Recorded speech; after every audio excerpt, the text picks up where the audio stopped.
Good morning, friends. Today we start our new chapter, chapter number 14. Chapter is linear equations in one variable. हम chapter solve करेंगे, start करे जा रहे हैं 14. इसका नाम है linear equation in one variable. अब देखो हमारे पास इसके नाम से हम क्या पता चल रहा है कि हमारे पास एक linear equation है जो कि एक वेरिएबल के अंदर है, उसके हम सॉल्यूशन फाइंड आउट करेंगे. ठीक है, आमतौर पर आप इस तरह की इक्वेशन सॉल्व करते आए हो 3x + 4/7. ठीक है, 7th क्लास में भी है आपके अंदर, इसी तरह इस क्लास के अंदर भी है. ठीक है, 8th क्लास के अंदर भी होंगे. तो इस तरह की जो इक्वेशन होती है वो आपकी लीनियर इक्वेशन होती है इन वन वेरिएबल.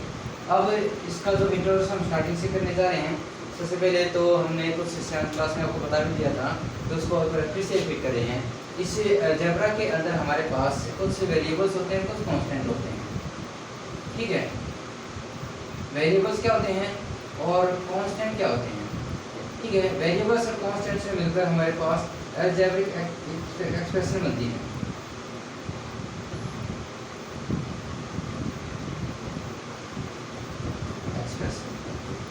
और अलजेब्रिक जो एक्सप्रेशन होती है उन्हीं से हम बाद में इक्वेशन बनाते हैं. वेरिएबल्स क्या होते हैं हमारे पास. वेरिएबल क्या होते हैं, a value that can not, a quantity that can not, sorry that can change its value, the quantity that can change its value. जो इसकी वैल्यूज होती हैं वो हमेशा चेंज होती रहती हैं. ठीक है, जैसे हमारे पास जितने भी अल्फाबेटिक नेम लेटर्स हैं इंग्लिश अल्फाबेटिक, जैसे A B C D X Y Z, हम वैल्यूज को पुट करते हैं. जैसे X Y Z हमारे पास है स्मॉल लेटर्स में, इस X की कहीं पर 1 है, कहीं पर 2 है, कहीं पर 3 है, कहीं पर 4 है. ये वैल्यू फिक्स नहीं होती. ठीक है, ये वैल्यू क्या होती है, चेंज होती रहती है, इसलिए इनको क्या बोलते हैं हम वेरिएबल्स. फिर आते हैं कांस्टेंट. कांस्टेंट कहते हैं quantity that have fix value, इसकी कहते होती है फिक्स वैल्यूज होती हैं, इसकी कोई वैल्यू चेंज नहीं होती. जैसे हमारे पास कांस्टेंट नंबर 1 2 3 4 5 6 7 -1.5 या 1.2 1/2 3.5.7. ठीक है, कैसे भी नंबर्स में हो. ठीक है, वैसे भी क्या होते हैं हमारे पास कांस्टेंट नंबर होते हैं और उनकी वैल्यूज कभी चेंज नहीं होती, इनके फिक्स होते रहते हैं. ठीक है, इन नंबर्स को हम क्या बोलते हैं, कांस्टेंट बोलते हैं.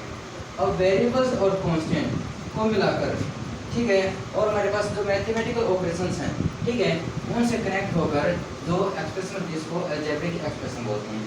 जिसमें हमारे पास ये कांस्टेंट हो गया, ये वेरिएबल हो गया, 5 × x हो गई, या 7y या 3. ठीक है, या -3.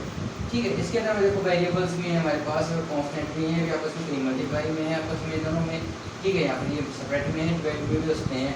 तो मैथमेटिकल ऑपरेशन चाहे कोई भी हो, उनसे मिलकर और ये अलजेब्रिक जो हमारे पास जो कांस्टेंट होते हैं, वेरिएबल्स होते हैं, वो कनेक्ट होते हैं मैथमेटिकल ऑपरेशन से. तो इस एक्सप्रेशन को हम अलजेब्रिक एक्सप्रेशन बोलते हैं. अब क्या हमारे पास जो इक्वेशन होती हैं, इक्वेशन क्या होती है, ए statement that have equality, statement of equalities. हमारे पास एक राइट साइड होती है, एक लेफ्ट साइड, दोनों के बीच इक्वल का साइन होते हैं. तो वो स्टेटमेंट में इसको हम बोलते हैं स्टेटमेंट ऑफ इक्वलिटीज. इक्वल का साइन होता है 3x + 5 = 7, ये इक्वल का साइन हो गया, दैट इज कॉल्ड इक्वेशन. ठीक है, और एक्सप्रेशन के अंदर इक्वल का साइन नहीं होता हमारे पास, जैसे 3x + 5 ये अलजेब्रिक एक्सप्रेशन से, और इक्वल का साइन लगा के हम 3x + 9 के लिख देते हैं या 4x + 7 9 लिखते हैं. ठीक है, तो ये भी हमारे पास अलजेब्रिक एक्सप्रेशन है. इस तरफ भी अलजेब्रिक एक्सप्रेशन, दोनों के बीच में इक्वल का साइन हो गया. तो ये दोनों स्टेटमेंट को आपने क्या किया, इक्वलिटीज में रख दिया. तो ये क्या उनके हमारे पास इक्वेशन हो गई. और इसी इक्वेशन के अंदर हमारे पास क्या होते हैं, राइट हैंड साइड होती है राइट साइड की तरफ, और एक लेफ्ट हैंड साइड होती है. ठीक है, और इस इक्वेशन के अंदर हमारे पास जो वेरिएबल होता है, ठीक है, उस वेरिएबल की जो वैल्यूज फाइंड आउट करते हैं, जैसे x हमारे पास वेरिएबल है, उस वेरिएबल की ऐसी कोई वैल्यू होगी 1 2 3, कुछ भी एक फिक्स वैल्यू होती है. वो वैल्यू उसके अंदर लेफ्ट साइड और राइट दोनों को इक्वल बनाती है. That is called the solution of this equation. इस इक्वेशन का क्या रहता है, सॉल्यूशन क्या रहता है. ठीक है, अब हम नाम के ऊपर चलते हैं. Linear equation in one variable. Equation का आपको पता चल गया. ठीक है, linear equation in one variable. हमारे पास लीनियर इक्वेशन हो, लीनियर इक्वेशन क्या होती है, एन इक्वेशन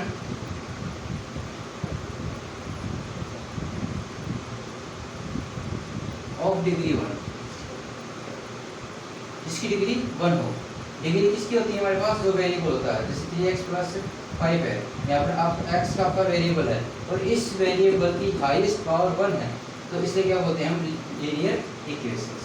ठीक है, क्या बोलते हैं लीनियर इक्वेशन।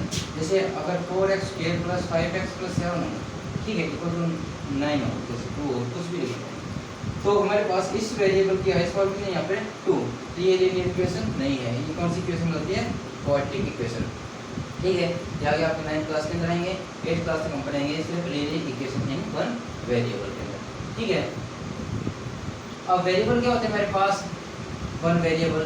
हमारे पास जो वेरिएबल है, अगर x अकेला x हो या अकेला y हो, अकेला m हो या अकेला z हो, या फिर x y z एक ही वेरिएबल होना चाहिए, तो वो लीनियर इक्वेशन वन वेरिएबल। जैसे स्टैंडर्ड फॉर्म लिख सकते हैं हम ax + b = c0।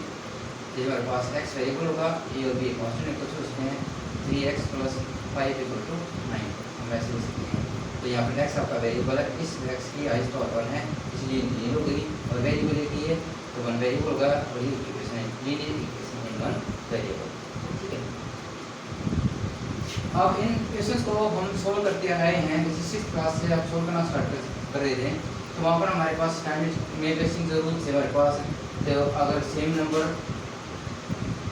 ऐड करना था दोनों तरफ, एडिंग ऑन बोथ साइड, या सेम नंबर हम सब्ट्रैक्टिंग कर रहे थे, सब्ट्रैक्टिंग ऑन बोथ साइड, या सेम नंबर हम क्या करेंगे, डिवाइडिंग करेंगे ऑन बोथ साइड, या सेम नंबर हम क्या करेंगे, मल्टीप्लाई करेंगे ऑन बोथ साइड। ठीक है, दोनों तरफ जो भी हमें इक्वेशन के अंदर ऐड करना है या सब्ट्रैक्ट करना है या मल्टीप्लाई करना है, दोनों तरफ करते आ रहे थे।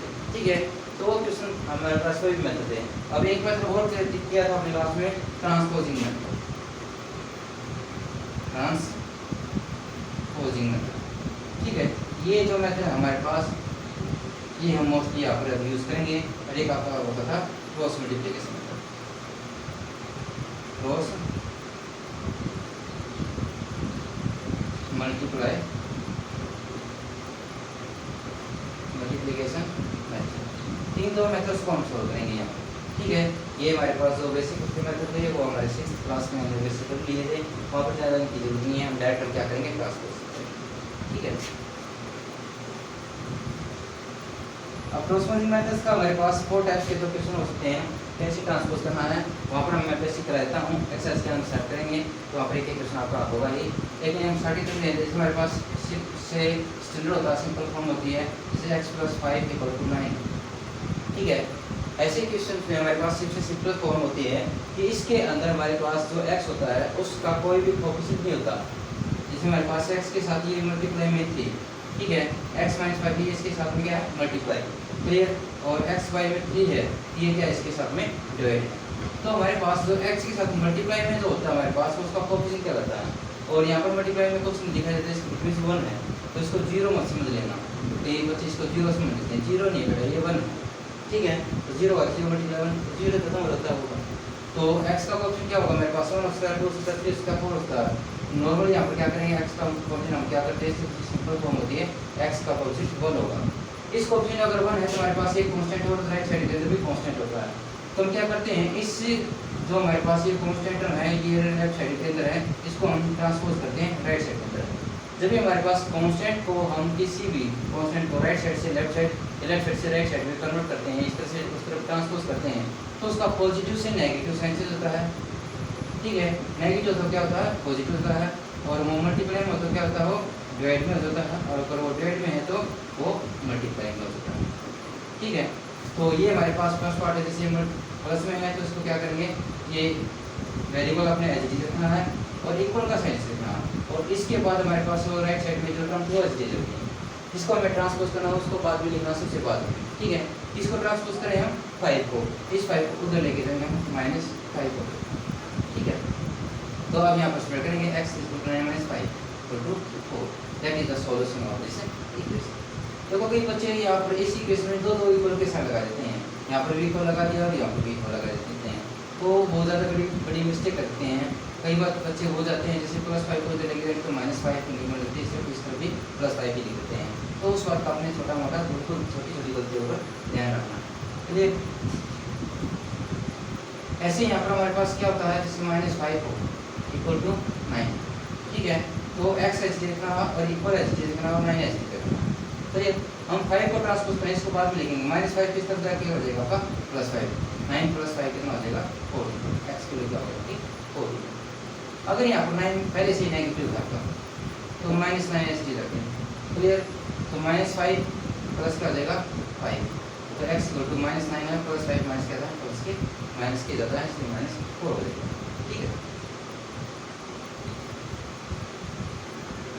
सेकंड टाइप आती है हमारे पास। ये तो केवल क्या था हमारे पास वेरिएबल क्या था x का कोएफिशिएंट इक्वल 1 था, तो उसके साथ कांस्टेंट या प्लस हो गया, फिर माइनस होगा तो प्लस होगा तो उस तरफ माइनस हो जाएगा, माइनस होगा तो प्लस हो जाएगा।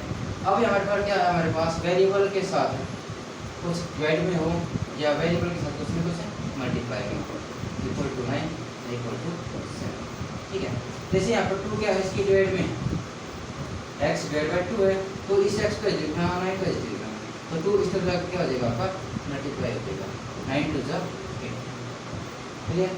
अब यहाँ पर 2 क्या है मल्टीप्लाई में है, x के इधर में कोई सिंबल नहीं है तो मल्टीप्लाई में है, तो क्या हो जाता है इस तरह जाके डिवाइड बाय में 2 हो जाता है। ठीक है, अब देखो दो और गलती क्या होती है बच्चों की मोस्टली, जैसे यहाँ पर -2x = 10।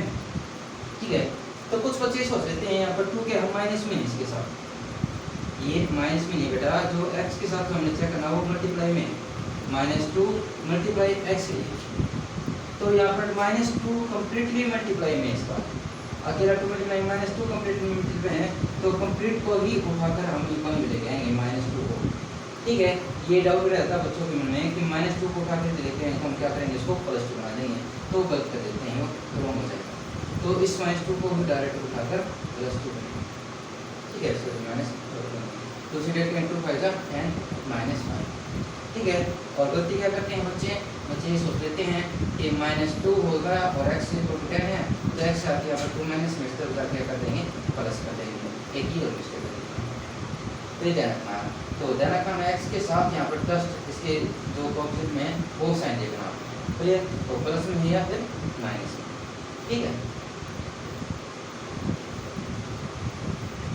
ये तुम्हारे पास केवल वेरिएबल क्या हो केवल उसका बनो। अब यहाँ पर मल्टीप्लाई और डिवाइड भी साथ में होगी या फिर एडिशनल सब्ट्रैक्शन भी साथ में होगी, जैसे 2x + 5 = 9।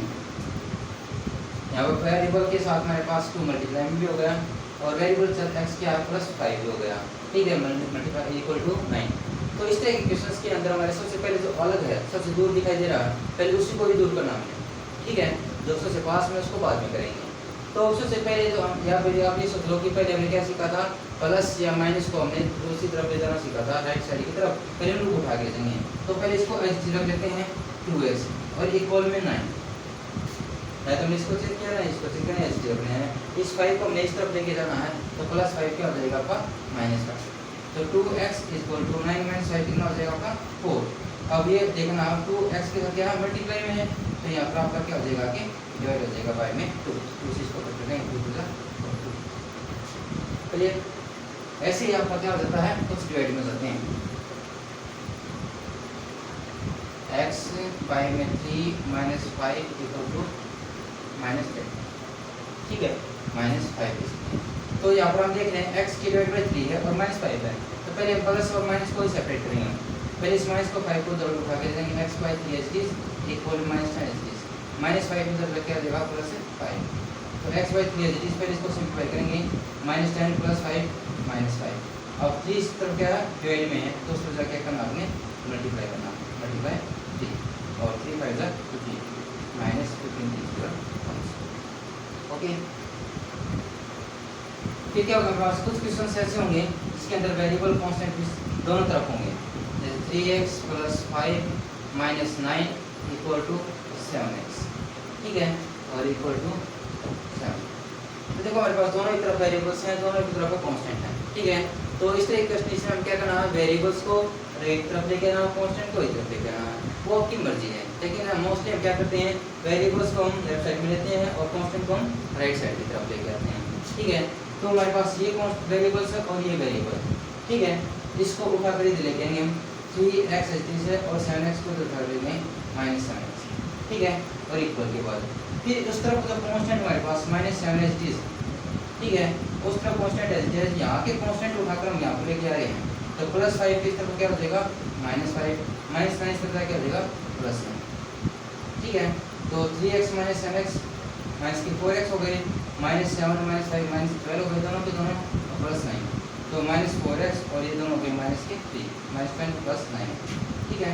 तो यहाँ पर x का जो 4 है वो मल्टीप्लाई में है, अब यहाँ इधर जाके हो जाएगा डिवाइड -4 में है तो डिवाइड ही -4 होगा, एच टी का साइन भी के साथ ही आएगा, तो अब ये माइनस कट हो सकते हैं, डिवाइड 4 इज द सोल्यूशन।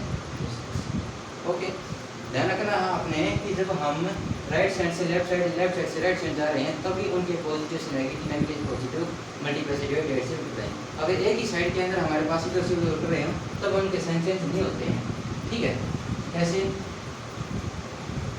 जैसे 3x + 9 - 2x और -7 = 5x और +2, ये हमारे पास पहले देखो हमारे पास वेरिएबल यहीं पर 2 है, तो कुछ बच्चे ये सोच लेते हैं 3x यहाँ पर -2x इसको साथ लेके आएंगे तो इसको मैं उठा के यहाँ पे आते हुए अपन माइनस से प्लस कर दिया, ऐसे नहीं करना। हम क्या कर रहे हैं, तो उस तरफ से इक्वल्स की दूसरी तरफ से जब उठा के इधर लेके आ रहे हैं तब साइन बना, तो -2 यहाँ पर ऑलरेडी इस तरफ, ठीक है, तो ऑलरेडी हमारे पास लेफ्ट साइड में है तो इसका साइन चेंज हो गया -2x। अब यहाँ पर कांस्टेंट देखो आप, इसीलिए सोचेंगे अब 9 को मैंने उठा कर उस तरफ दूसरी तरफ लेके जा रहा हूँ, यहाँ पर लेके आ रहा हूँ, ठीक है, तो इसका साइन चेंज नहीं करना तुम्हें, हम साइड चेंज नहीं करें, अभी इसलिए पोजीशन चेंज कर रहे हैं, -9 ये +9 ये चलेगा, -7 = 5x +2, चलिए आप इसको सिंपल 3x - 2x x और +9 + 7 है -7 है 2 = 5x और +2, क्लियर। अब आप इनके वेरिएबल्स को आप कांस्टेंट कर सकते हैं, x है जी और 5x को दे रहे हैं -5x +2 है और इस 2 को इधर देंगे और +2 देगा -2, 5x - 5 4x that is equal to 0 and x equal to 0 और मल्टीप्लाई में रखें 0 और 0 by something that is 0, that is the solution of this, okay। तो इस तरह के क्वेश्चंस हम करेंगे, ठीक है। we will start this exercise tomorrow, so you will try this question। आपको ध्यान हो तो जैसे भी मैंने जब आपका सिलेबस स्टार्ट होना था उससे पहले हम कुछ वीडियो बनाकर भेज देते अपनी तरफ से, तो मैंने आपसे इक्वेशंस का ही सिलेबस चैप्टर स्टार्ट किया था, ठीक है, क्योंकि इक्वेशन सॉल्यूशन करने ये लगभग हर एक चैप्टर के अंदर हमारे पास सोल्व होता है। अब आगे तक हम सोल्व करेंगे 9, 10, 11, 12 तक कहीं पर भी जाओगे आपको इक्वेशन सोल्व करने को जरूर मिलेंगी, किसी भी क्वेश्चन में आ सकते हैं, ठीक है। आमतौर पर जो हम अलजेब्रा जो बीजगणित जो होता है जिसको अलजेब्रा बोलते हैं वो होता है इसलिए हमारे पास अननोन वैल्यू को फाइंड आउट करने के लिए, तो बहुत सारे क्वेश्चन तुमने ऐसे किए थे जैसे लॉस प्रॉफिट के अंदर भी किए हैं, ऐसे बहुत सारे क्वेश्चन जिसके अंदर हमें कुछ वैल्यू को फाइंड आउट करने के लिए एक वैल्यू को मानना पड़ता है, वो x मानना पड़ता है, वो x वैल्यू फाइंड करेंगे तो वो सोल्यूशन होता है। तो ये जो सोल्यूशन हमारे पास ये है बिल्कुल जड़ होती है, बिल्कुल रूट हमारे पास है मैथमेटिक्स की अलजेब्रा के अंदर, ठीक है। तो बड़े ध्यान से समझना है एक एक पार्ट्स को, एक एक स्टेप्स को, जो क्वेश्चन पार्ट्स में है तो मैंने नोटबुक के अंदर भी समझा रखे हैं अच्छी तरह से, जो कि पिछली वीडियो थी स्टार्टिंग वाली, ठीक है। अगर किसी को जरूरत हो तो मैं फिर से इनको सेंड करता हूँ मेरी बुक के अंदर, फिर भी अभी भी है नोटबुक के अंदर, ठीक है। वहाँ पर मैंने एक एक स्टेप को, एक एक जो टाइप थी वो इक्वेशंस की वो सोल्व की थी। हालांकि जो तुम्हारा चैप्टर स्टार्ट करेंगे 14 उसके अंदर एक एक्सरसाइज है, उसी के अंदर से भी क्वेश्चन मिक्स करके हर एक टाइप के, तो ठीक है। तो हम वैसे भी उनके अंदर साफ क्वेश्चन करेंगे, एक एक क्वेश्चन को करेंगे, तो जो स्टेप वाइज स्टेप करेंगे। फिर भी आपको कुछ डाउट रहे तो यू कैन कॉल मी और you can ask me, understand, take care and have a nice day.